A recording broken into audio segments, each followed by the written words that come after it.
안녕하세요. 오늘도 사연살롱을 찾아주셔서 감사합니다. 제 나이 13살. 부모님의 이혼으로 아빠와 함께 살게 되었어요. 엄마라는 이름을 지우고 살게 되었죠. 사실 제 입으로 말하기 부끄럽지만 엄마가 다른 남자와 바람이 났거든요. 그렇게 이혼하게 된 저희 아빠는 이제 곧 중학생이 될 저와 둘이 살게 되었죠. 아빠는 어린 제가 아무것도 모를 거라고 생각했지만 저는 다 알고 있었어요.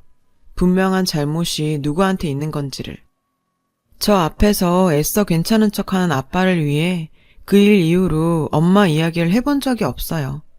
그만큼 빨리 철이 들어야 했어요.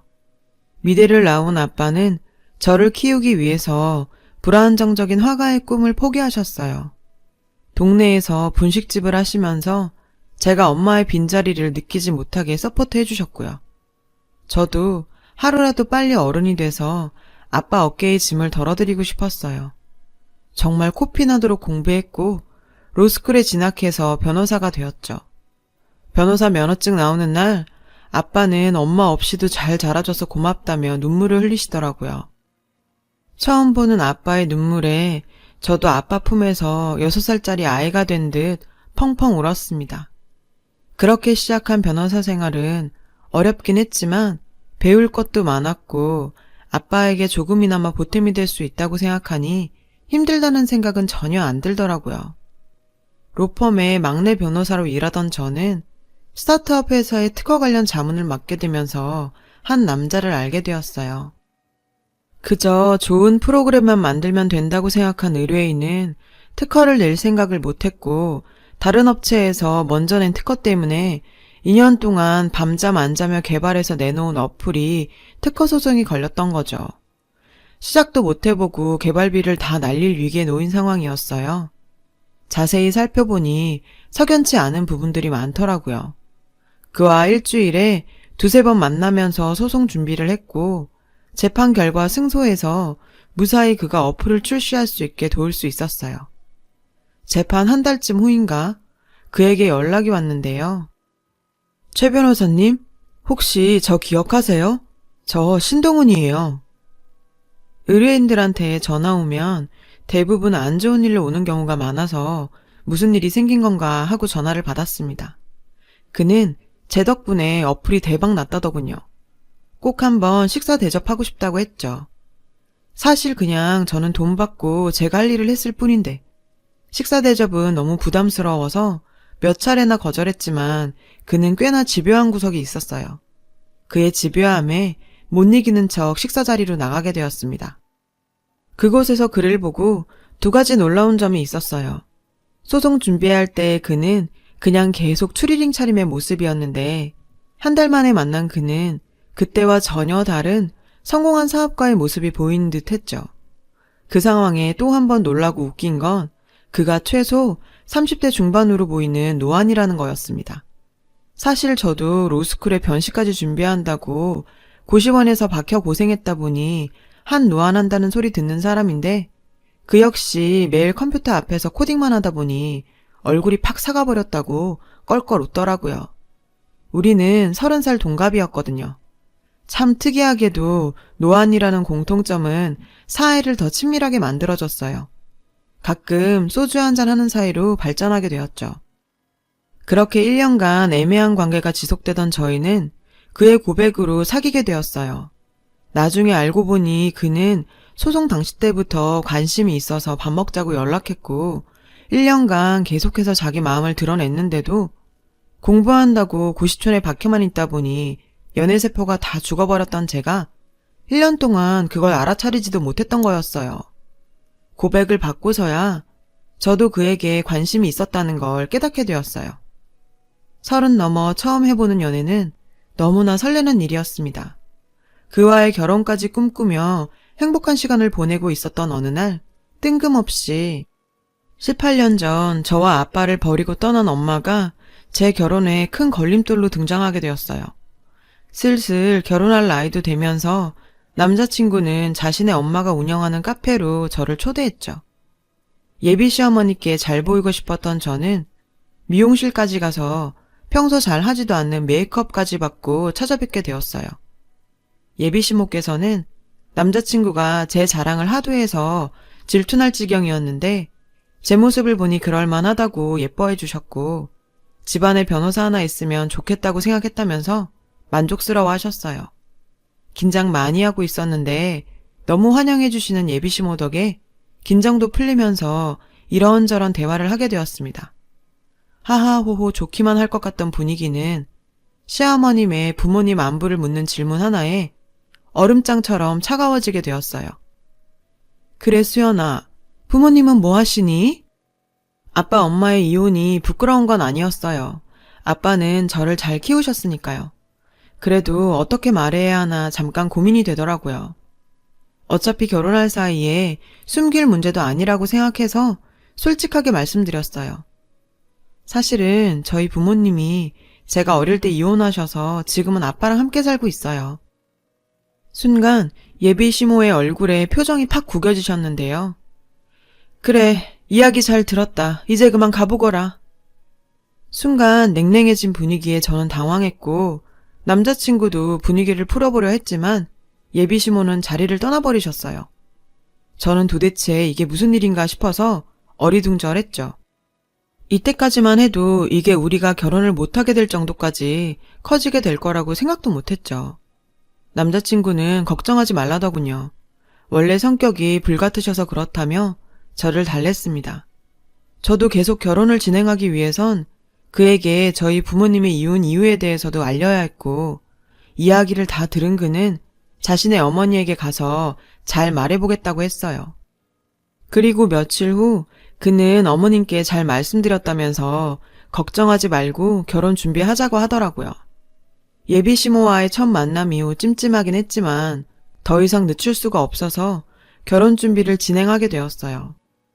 어느 날 모르는 번호로 전화가 왔어요. 변호사식이나 되는 애라 똑똑하게 알아들을 줄 알고 길게 말 안 했는데 동훈이가 물러 터져서 너한테 말 안 했나 보구나. 난 이혼한 부모 밑에서 큰 애라 우리 아들 결혼시킬 생각이 없다. 그의 걱정 안 해도 된다는 말과 달리 예비 시모는 제가 이혼한 부모 밑에서 자랐다는 이유로 끝까지 결혼을 반대하셨어요. 제가 할 수 있는 건 아무것도 없었죠. 남자친구는 자신이 부모님을 설득할 수 있다며 조금만 더 기다려 달라더라고요. 그렇게 저를 달랬지만 이렇게까지 해서 결혼을 해야 하나 싶은 생각이 들었습니다.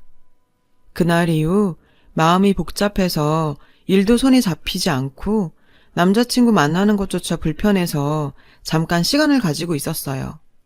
사무실에 제 손님이 왔다는 소리를 듣고 나가보니 그의 엄마가 서 있었어요. 내가 알아듣게 말한 것 같은데 아직도 우리 아들을 만나고 있니? 내가 이래서 안 된다고 하는 거야. 이혼한 부모 밑에서 큰 애가 무슨 가정교육이나 제대로 받았겠니? 로펌에서 아직도 가장 막내 변호사라 행동 하나하나 눈치 보면서 지내고 있었는데 갑작스럽게 남의 직장에 찾아와서 악담 붙는 예비시모 때문에 의도치 않게 제 개인사가 로펌 사람들에게 공개돼 버렸는데요. 야, 내가 듣자하니 너희 엄마가 바람나서 이혼한 거라면서. 얘, 바람도 유전이다. 유전이라는 통계가 있어. 알아? 우리 아들이 너랑 결혼했다가 이혼이라도 하면 어쩌려고 너랑 결혼을 시키니? 정말 수치스러웠어요. 직장 동료들 앞에서 발가벗겨진 기분이었죠. 제 파혼 소식과 왜 내 입으로도 말 못하는 개인사를 남의 입에 의해서 공개돼야 하는 건지 참. 그리고 그 여자의 마지막 한마디는 간신히 잡고 있던 이성의 끈을 놓게 만들었어요.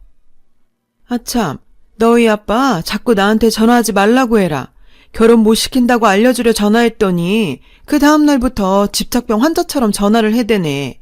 이러니 이혼하는 데는 다 이유가 있어. 그러니 너희 엄마가 도망을 가지. 저희 아빠까지 조롱하는 모습에 순간 저도 이성을 잃었어요.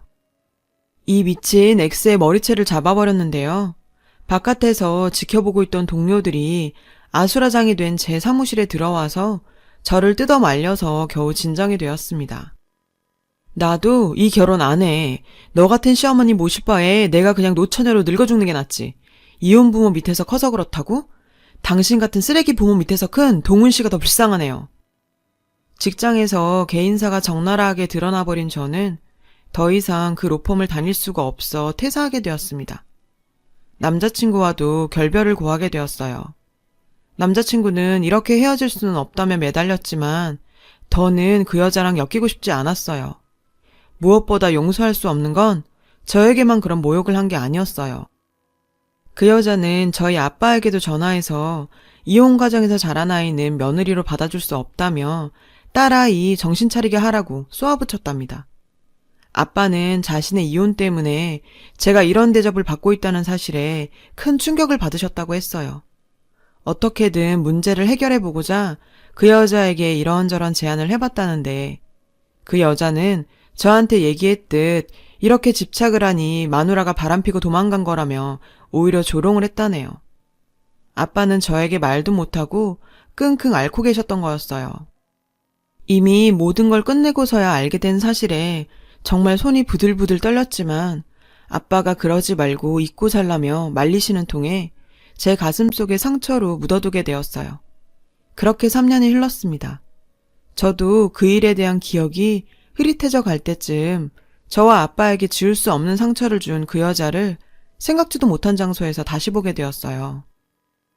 저는 변호사 5년 차가 되면서 새로 취직한 로펌에서 이혼 전문 변호사로 일하고 있었거든요. 어느 날 제 의뢰인으로 온 그 여자를 한 번에 알아볼 수 있었어요. 맞은 놈은 평생을 기억해도 때린 놈은 기억도 못한다고 했나요? 어처구니 없게도 그 여자는 이혼 소송을 당한 상태였고 참나, 심지어 저를 알아보지도 못하더군요. 변호사님, 이혼 전문이라고 들었습니다. 이혼하더라도 남편 재산 최대한 많이 분할할 수 있게 도와주세요. 이혼한 부모 밑에서 자란 저라서 결혼 못 시키겠다던 여자가 이혼을 하기 위해 나를 찾아오는 이런 아이러니한 상황이라니. 정말 속으로 실소가 나와 참을 수가 없었어요. 세상 참 좁죠. 세상에 이런 악연도 다 있네요. 아주머니가 이혼한다고 수많은 변호사들 중에 날 찾아오다니요. 사실 3년 전 저와 두세 번 만난 게 전부였던 그 여자가 저를 못 알아보는 게 어쩌면 당연하기도 했죠. 그 여자는 제가 무슨 말을 하는지 못 알아듣고 어리둥절한 표정을 짓고 앉아 있었어요. 그 여자에게 제 명함을 내밀었어요. 최수연이에요, 제 이름. 제 이름도 모르시죠? 기억 안 나세요? 3년 전에 당신이 결혼 반대했던 당신 아들 여자친구. 당신이 그랬잖아요. 이혼한 사람들은 무슨 문제가 있어서 하는 거라면서요? 이혼도 유전이라고 하시지 않았나? 그 여자는 그제서야 제가 누구인지 알아보는 듯 저를 위아래로 훑어보고는 제 생각과 전혀 다른 행동을 했는데요. 아니 그건 다 지난 일을 말해서 뭐 하겠니? 우리가 이렇게 만난 거 보니 인연은 인연인가 보다. 나도 후회 많이 했다. 우리 아들 너랑 헤어지고 아직도 여자도 안 만나고 결혼할 생각도 안 하는 것 같아서 내가 걱정이 크다. 그래서 말인데 너 동훈이랑 다시 잘해보면 안 되겠어? 제 직장까지 쳐들어와서 제 개인사까지 들춰내버린 인간이 아무렇지도 않게 다시 자기 아들을 만나보라고 하는 뻔뻔함에 제대로 팩트 폭격 날려줘 버렸어요. 내가 당신 아들을 왜 만나? 당신이 말했잖아? 이혼한 부모 밑에서 자라면 제대로 가정교육 못 받고 자란 거라면서. 당신 지금 이혼하러 온 거 아니야? 그럼 네 아들은 이혼 안 할 것 같니? 당신 말대로 하면 이혼 확정인 남자를 내가 왜 다시 만나? 그리고 뭔가 착각하는 것 같은데 당신 과실로 이혼 소송 당해서 여기 온 거야. 당신 남편한테 빌어도 모자랄 판에 재산 분할을 도와달라고? 진짜 불륜 저지르다 걸려서 이혼 소송 당해 변호사를 찾은 주제에 용감한 건지 멍청한 건지 재산 분할까지 요구하는 무식한 그 여자는 아직도 정신을 못 차린 듯 보였어요. 나도 변호사이기 전에 인간이야. 내가 어떻게 당신 변호를 하겠어? 그리고 내가 한 가지 알려줄까? 3년 전에 당신 아들 나한테 무릎 꿇고 빌면서 당신 버리고 나한테 오겠다던데? 그건 알란가 모르겠네. 항상 무례하고 뻔뻔하게 굴던 그 여자는 자기 아들이 본인을 버리려고 했다는 말을 듣고는 상당히 충격에 빠진 모습이었어요. 아무 말도 못한 채 얼빠진 표정으로 휘청거리면서 제 사무실을 나갔어요. 남편한테 버림받고 아들한테도 버림받은 그 여자 뒷모습을 보고 있자니 자업자득이라는 말이 딱 떠올라서 속이 다 후련하더라고요. 3년간 가슴속에 묻어둔 답답함을 풀고 나니까 몸도 마음도 홀가분해졌습니다. 제 일도 술술 잘 풀렸어요. 변호사로서 회사에서 입지도 탄탄해졌고 만나고 있던 사람에게 프로포즈 받아서 내년에 결혼 약속까지 잡게 되었죠. 무엇보다 달라진 건 저희 아빠의 삶이에요. 저를 홀로 키우기 위해 본인의 꿈인 그림 그리는 것도 포기하고 살았던 아빠께 얼마 전 작은 화실을 선물해 드렸거든요. 다시 그림 그려보는 게 어떠냐며 제안했죠. 아빠는 분식집도 접고 매일 화실에 들어가셔서 작품 활동하고 계세요.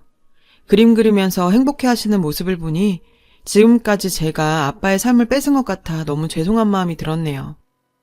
저도 제 자식을 낳고 살아갈 텐데 아빠처럼 자식을 위해 살 수 있을까 생각될 정도로 아빠의 사랑은 컸습니다. 사람마다 개인의 사정이 있고 사연이 있는 건데 자신의 삶, 한 치 앞도 못 내다보면서 다른 사람에게 상처부터 주는 그런 사람들과는 아예 차원이 다르신 분이죠. 제가 행복하게 잘 사는 게 아빠한테 보답하는 길이겠죠. 아빠한테 세상 감사합니다.